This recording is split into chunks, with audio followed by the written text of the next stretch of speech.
আসসালামু আলাইকুম। তৃতীয় শ্রেণীর সকল ছোট্ট ক্ষুদে বন্ধুদেরকে জানাই অসংখ্য অসংখ্য শুভেচ্ছা ও অভিনন্দন। দেখো ছোট্ট বন্ধুরা, আজকে আমি তোমাদেরকে তোমাদের পাঠ 11-র যে আনন্দের দিন গল্পটি রয়েছে তারই সেই গল্পটি পড়ে শোনাবো এবং এর অনুশীলনীমূলক সকল প্রশ্নের উত্তরগুলো তোমাদেরকে পড়ে শোনাবো। দেখো, আনন্দের দিন, এখানে আমরা একটি ছবিতে একটি আপাকে দেখতে পাচ্ছি আর অসংখ্য ছাত্রছাত্রীকে দেখতে পাচ্ছি। আপা দেখো ছাত্রছাত্রীদেরকে কি বলছে। ঘণ্টা বাজাতেই ক্লাসে এলেন খুশি আপা, বললেন তোমাদের জন্য আনন্দের খবর আছে। ঘণ্টা বাজাতেই কি এলেন? এই যে খুশি আপা, ইনি এলেন। ইনি বললেন তোমাদের জন্য, ছাত্রছাত্রীদের বললেন তোমাদের জন্য আনন্দের খবর আছে। আমরা স্কুল থেকে ঘুরতে যাব। ক্লাসের সবাই আনন্দে হৈ হৈ করে উঠল। আপা যখন বলল আমরা স্কুল থেকে ঘুরতে যাব, তখন ক্লাসের সবাই কী করলো? আনন্দে হৈ হৈ করে উঠল। আপা বললেন আমরা তাহলে কোথায় যেতে পারি? তপু বলল আমরা জাদুঘরে যেতে পারি। রাজু বলল শিশু পার্কে যেতে পারি। তুলি বলল আমরা লালবাগ কেল্লায় যেতে পারি। খুশি আপা অন্যদের মতামত জানতে চাইলেন, মানে আরও শিক্ষার্থীদের মতামত তিনি জানতে চাইলেন। বেশিরভাগ শিক্ষার্থী লালবাগ কেল্লায় যেতে চাইল। ঠিক হলো পরের শনিবারে যাওয়ার হবে। মিলি বলল আপা আমি তো যেতে পারবো না, আমি ঠিক মতো হাঁটতে পারি না। এই যে দেখো মিলি, আমরা দেখতে পাচ্ছি এ কী করে, ঠিক মতো হাঁটতে পারে না। এখন এ বলল আপা আমি তো যেতে পারবো না, আমি ঠিক মতো হাঁটতে পারি না। আপা বলার আগে তুলি বলল তাতে কি হয়েছে, আমরা তো আছি, আমরা তোমাকে সাহায্য করব।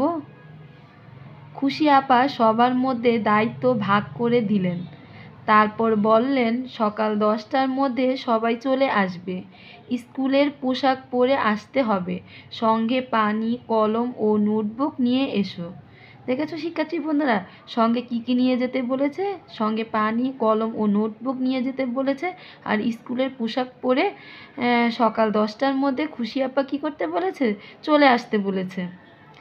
এরপরে দেখো, শনিবার সকালে সবাই স্কুলের মাঠে জড়ো হলো। সবার মনে আনন্দ, আজ ঘুরতে যাবে।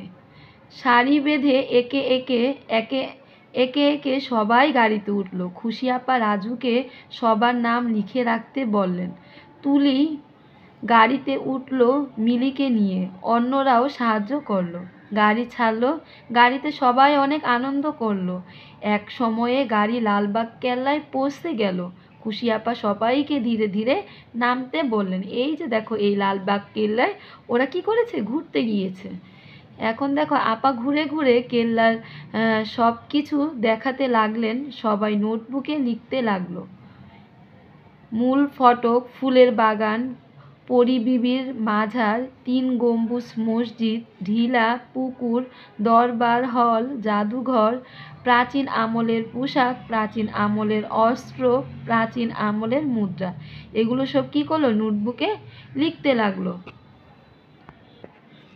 লালবাগ কেল্লা দেখা শেষ হলো। আপা সবাইকে নিয়ে কেল্লার মাঠে গোল হয়ে বসলেন। বললেন কেমন লাগলো? সবাই একসাথে বলল খুব ভালো। মিতু ও রাজু গান গেয়ে শোনালো। এবার ফিরে যাওয়ার পালা। সবাই সারি বেঁধে গাড়িতে উঠল। রাজু তালিকা দেখে সবার নাম মিলিয়ে নিল। গাড়ি আবার রওনা হলো। দিনটি খুব আনন্দের কাটলো। শিক্ষার্থী বন্ধুরা, গল্পটি তোমরা ভালো করে পড়ে নিবে, কারণ এখান থেকে তোমাদের এমসিকিউ আসবে। তোমরা যদি গল্পটি ভালো করে না পড়ো তাহলে তোমরা এমসিকিউ উত্তরগুলো দিতে পারবে না। তাহলে কি করতে হবে? প্রত্যেকটা লাইন তোমাদেরকে বুঝে বুঝে পড়তে হবে। শব্দ লিখি। দেখো এখানে অসংখ্য শব্দ দেওয়া আছে, আসো আমরা শব্দগুলো পড়ে নিই। জাদুঘর, যেখানে ঐতিহাসিক গুরুত্বপূর্ণ জিনিস প্রদর্শনের জন্য রাখা হয়। শিশু পার্ক, শিশুদের খেলার ও ঘোরার জায়গা। কেল্লা, দুর্গ, দায়িত্ব, কাজ। নোটবুক, লেখার ছোট খাতা। ফটক, সদর দরজা। মাজার, বিশেষ ব্যক্তির কবর। এরপরে দেখো, গম্বুজ, গোলাকার ছাদ। ঢিলা, উঁচু জায়গা। প্রাচীন, পুরাতন। পয়সা, ধাতুর তৈরি পয়সা। পয়সা দিয়ে কি? ধাতুর তৈরি পয়সা।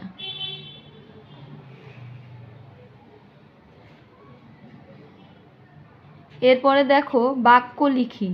এখানে কিছু বাক্য লিখতে বলেছে। দেখো মতামত, জাদুঘর, নোটবুক, প্রাচীন, তালিকা, এগুলো দিয়ে আমাদের কিছু বাক্য তৈরি করতে বলেছে। দেখো আমরা বাক্য গঠনগুলো করে নিয়েছি। মতামত, খুশি আপা অন্যদের মতামতও জানতে চাইলেন। জাদুঘর, আমরা আজ জাদুঘরে বেড়াতে যাব। নোটবুক, সবাই নোটবুকে তালিকা লিখতে লাগলো। প্রাচীন, কেল্লায় রয়েছে প্রাচীন আমলের সরেয়া ম লয়কাল্যে বৈষ্ণর আমলের পোশাক, অস্ত্র ও মুদ্রা। তালিকা, রাজু তালিকা দেখে সবার নাম মিলিয়ে নিল। এরপরে দেখো যুক্ত বর্ণ ভেঙে লিখি এবং নতুন শব্দ বানাই। কেল্লা, ল ল যোগ ল 40 পাল্লা। দেখেছো এখানে যুক্ত বর্ণ ভেঙে আমি দুটো শব্দ তোমাদেরকে বানিয়ে দিয়েছি। ঘন্টা, দন্তা নয় ট নয় ট মূর্ধন্য যোগ ট বন্টন নিগন্টন। এখানে আছে কি গম্বুজ। ময় ব ম যোগ ব লম্বা সম্বল। আনন্দ, দন্তা নয় দ ন যোগ দ ছন্দ মন্দ। ক্লাস, কয় ল ক যোগ ল ক্লান্ত ক্লেশ। দায়িত্ব, তয় ব ত যোগ ব ত্বক ঘনত্ব। মুদ্রা, দয়রফালা দয় যোগ র ছিদ্র ক্ষুদ্র। এবার আমরা প্রশ্নের উত্তরগুলো পড়ব। দেখো শিক্ষার্থী বন্ধুরা, আমি তোমাদের জন্য প্রশ্নের উত্তরগুলো লিখে নিয়ে এসেছি। দেখো ক নাম্বারে আছে, ক্লাসের সবাই হই হই করে উঠল কেন? উত্তর, ঘন্টা বাজতেই শিক্ষিকা ক্লাসে এলেন এবং সকলকে খুশির খবর দিলেন যে স্কুল থেকে ঘুরতে যাওয়া হবে। ক্লাসের সবাই তখন আনন্দে হই হই করে উঠল। খতে দেওয়া আছে, সবাই মিলে কোথায় যাবে ঠিক করলো? উত্তর, সবাই মিলে লালবাগ কেল্লায় যাবে ঠিক করলো। গ নাম্বার, আপা কি কি জিনিস সাথে নিতে বললেন? উত্তর, আপা পানি, কলম ও নোটবুক সাথে নিতে বললেন। ঘতে আছে, রাজুকে সবার নাম লিখে রাখার দায়িত্ব দেওয়া হলো কেন? উত্তর, আপা বললেন তাই রাজুকে সবার নাম লিখে রাখার দায়িত্ব দেওয়া হলো। উম নাম্বারে, কাকে সবার নাম লিখে রাখার দায়িত্ব দেওয়া হয়েছিল? উত্তর, রাজুকে সবার নাম লিখে রাখার দায়িত্ব দেওয়া হলো। এখন আমরা পরবর্তী প্রশ্নটি পড়ে নিব। দেখো এখানে 4 নম্বরে রয়েছে বিভিন্ন ধরনের বাক্য পড়ি। আমাকে কি একটু পানি দাও, এটা কি বাক্য? অনুরোধ বাক্য। সবাই খাতা বের করো, এটা কোন ধরনের বাক্য? আদেশ বাক্য। ফুল ছিঁড়ো না, এটা কোন ধরনের বাক্য? নির্দেশ বাক্য। মানুষকে সাহায্য করো, এটা কোন ধরনের বাক্য? উপদেশ বাক্য। এখন আমরা পরবর্তী প্রশ্নটি পড়ব। দেখো শিক্ষার্থী বন্ধুরা, তোমাদের 5 নাম্বার প্রশ্নে রয়েছে, সবাই মিলে ঘুরতে যাওয়ার একটি পরিকল্পনা তৈরি করি। সবাই মিলে ঘুরতে যাওয়ার একটি কি বলেছে? পরিকল্পনা তৈরি। এখানে বলেছে কোথায় যাব, তাহলে এখানে আমি লিখেছি ঢাকা চিড়িয়াখানায় যাব। কবে যাব? আগামী মঙ্গলবার। কে কে যাবে? আমি, সহপাঠী এবং শিক্ষক। কিভাবে যাব? বাসে। কি করব? চিড়িয়াখানায় আমাদের জাতীয় পাখি অসংখ্য প্রাণী দেখব। জাতীয় পাখি এবং কি অসংখ্য প্রাণী দেখব। কখন যাব? সকাল 10টায়। আর কখন ফিরব? বিকেল 5টায়। শিক্ষার্থী বন্ধুরা, এখানে তুমি তোমার মন মতো করে একটি পরিকল্পনা তৈরি করে এখানে লিখতে পারো।